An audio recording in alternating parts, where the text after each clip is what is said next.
fisika kita materi mengenai kinematika gerak lurus. Kalau di video sebelumnya dengan saya itu kita membahas mengenai gerak lurus beraturan, di mana gerak lurus beraturan itu adalah gerak benda pada lintasan lurus dengan kecepatan tetap. Nah, sekarang kita melanjutkan ke GLBB-nya. GLBB itu adalah gerak lurus berubah beraturan. Nah, gerak lurus berubah beraturan itu sendiri adalah gerak benda pada lintasan lurus dengan percepatan tetap. Jadi itu sangat berbeda. Kalau di GLB itu adalah kecepatan tetap, kalau di sini percepatan tetap. Artinya percepatan itu adalah adanya pertambahan atau pengurangan kecepatan. Nah, percepatan itu disimbolkan dengan A, itu bisa berupa positif atau negatif nilainya. Nah, kalau nilainya berubah positif itu adalah dipercepat. Nah, kalau nilainya berbentuk negatif itu diperlambat. Oke, nah di sini ada kata kunci yang benar-benar harus kita garis bawahi, yang harus benar-benar kita ingat adalah bahwa nilai percepatan untuk tiap waktu dalam GLBB itu harus tetap, itu wajib tetap. Jadi tidak ada yang namanya pertambahan kecepatan atau pengurangan kecepatan itu berbeda-beda tiap waktunya. Kalau 4 berarti tiap waktu kecepatannya yang bertambah adalah 4. Kalau misalnya diperlambat 4 juga akan tiap waktu dikurangi 4.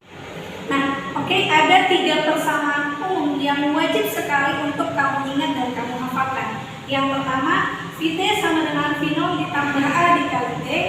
Kedua, S sama dengan V0 kali T ditambah setengah AT kuadrat. Yang ketiga, VT kuadrat sama dengan V0 dikuadrat tambah 2AS. Dengan keterangan, VT adalah kecepatan akhir, satuannya meter per sekon.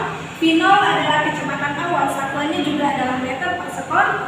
A adalah percepatan, satuannya berupa meter per sekon kuadrat. T adalah waktu dan S adalah jam. Nah, oke. Ketiga persamaan tadi, kenapa saya katakan itu wajib sekali untuk kamu hafal? Karena 3 persamaan itulah yang akan menentukan bagaimana kamu bisa membuat persamaan untuk ketiga penerapan GLBB pada lintasan vertikal. Nah, jadi kan GLB itu atau gerak lurus itu adalah gerak benda pada lintasan lurus. Nah, pada dasarnya lintasan lurus itu ada 2 bentuk. Yang pertama pada horizontal, yang kedua pada vertikal. Nah, kalau yang tadi GLBB yang tadi saya sebutkan dengan persamaan yang 3 itu adalah pada lintasan horizontal atau mendatar. Nah, sekarang kita akan membahas penerapan GLBB pada lintasan yang vertikal atau pada sumbu Y dalam kartesius. Oke, nah kata kuncinya di sini adalah A atau percepatan yang simbolnya A itu kita ubah menjadi G. Kenapa? Karena pada GLBB penerapan ini kita ada pada sumbu Y, di mana sumbu Y itu adalah sumbu vertikal sangat berhubungan dengan gravitasi. Jadi percepatan yang kita pakai simbolnya di sini adalah kecepatan gravitasi. Nah, yang kedua S pada persamaan yang pertama tadi itu kita ubah menjadi H. Karena kalau pada sumbu vertikal kita tidak membahas jarak bahasanya, tapi membahas ketinggian. Nah, oke, kita mulai dari yang pertama pada gerak vertikal ke bawah. Berarti benda yang kita jatuhkan ke bawah. Nah, kata kuncinya di sini adalah G-nya atau percepatan gravitasinya bernilai positif. Kenapa? Karena pada saat gerak benda vertikal ke bawah itu benda jatuh itu ke bawah sesuai dengan arah gravitasi. Makanya nilainya adalah positif. Dengan persamaan VT sama dengan V0 ditambah G. Karena A yang tadi di persamaan umum itu kita ubah menjadi G dikali T. Nah, kedua, H di sini itu diambil dari S. S pada gerak vertikal lintasan. Nah, persamaan yang kedua itu adalah H itu diambil dari S di persamaan umum kita ubah menjadi H pada lintasan vertikal, yaitu H sama dengan V0 kali T ditambah setengah GT kuadrat. Persamaannya persis sama, hanya yang diubah bentuk atau variabelnya. Yang ketiga, VT kuadrat sama dengan V0 kuadrat ditambah 2 kali G dikali dengan H. Nah, penerapan yang kedua itu pada gerak vertikal ke atas, yaitu kita melempar benda sesuatu ke atas, di mana kuncinya di sini adalah negatif G. Kenapa negatif G? Karena benda yang kita lempar ke atas itu melawan gravitasi atau melawan arah gravitasi gravitasi. Nah, karena arahnya melawan gravitasi, maka nilainya kita berikan G untuk membedakan dengan gerak vertikal ke bawah. Persamaan yang pertama, VT sama dengan V0 dikurang G dikali T. Yang kedua, H sama dengan V0 kali T dikurang setengah GT kuadrat. Yang ketiga, VT kuadrat sama dengan V0 kuadrat dikurang 2 kali G dikali T.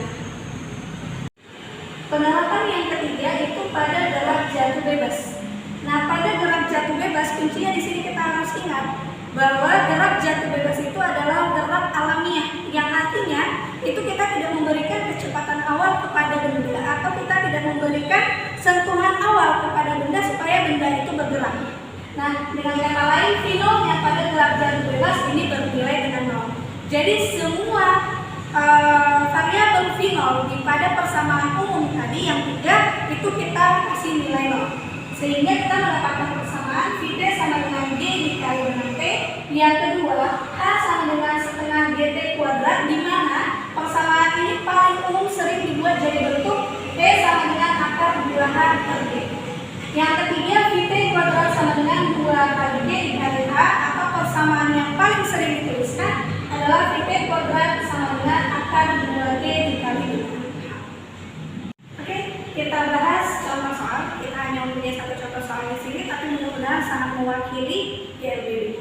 Oke, kita bacakan soalnya. Sebuah mobil balap direm dengan perlambatan konstan dari kelajuan 25 meter per sekon menjadi 15 meter per sekon dalam jarak 40 meter. Jarak total yang telah ditempuh oleh mobil tersebut sampai akhirnya berhenti adalah. Nah, pada saat kita mengerjakan sebuah soal, kita harus benar-benar paham ini soal sedang berbicara apa. Nah, jadi kita membuat sebuah analogi yang menggambarkan soal itu sendiri.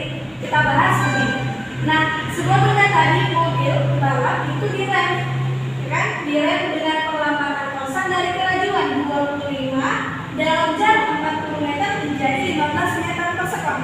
Ingat, kalau sebuah soal itu memberikan perkataan misal seperti ini, dengan perlambatan konstan.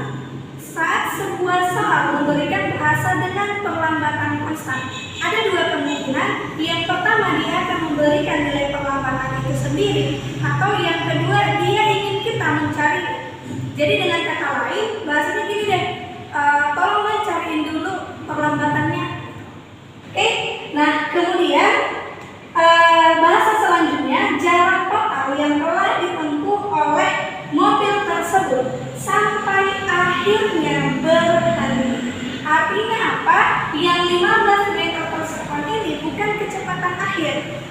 Nah, ada kecepatan akhirnya yaitu 0. Jadi goals kita itu sampai dia berhenti. Nah, kalau benda itu berhenti, berarti kecepatan akhirnya adalah 0 meter per sekon. Nah, seperti bahasa yang tadi, kita cari dulu pertama sekali itu adalah nilai dari perlambatannya.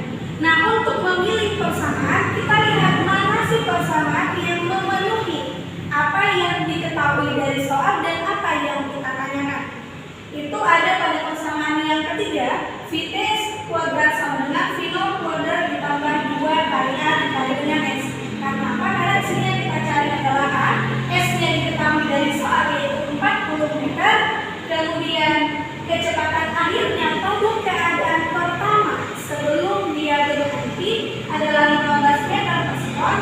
Nah, kecepatan awalnya 25 meter per sekon. Nah, kita masukkan nilainya ke dalam soal sehingga didapatkan hasilnya 225 sama dengan 625 ditambah 80.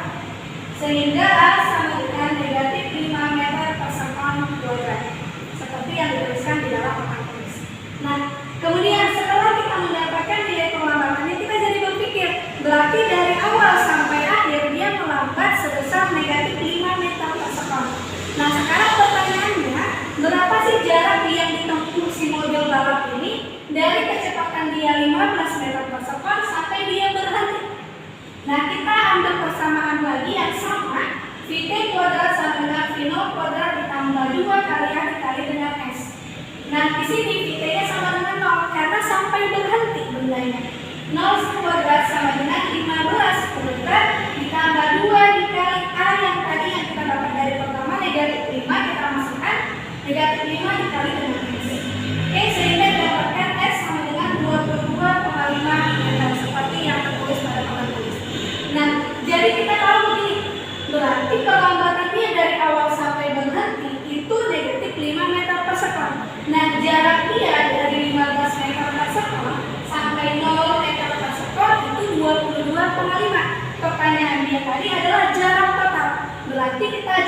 dengan jarak dari 25 ke 15 dan 15 ke 0.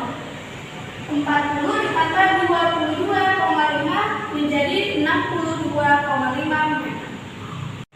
Oke, cukup sekian pembahasan dari saya. Jadi kita sudah menuntaskan pembahasan mengenai kinematika gerak lurus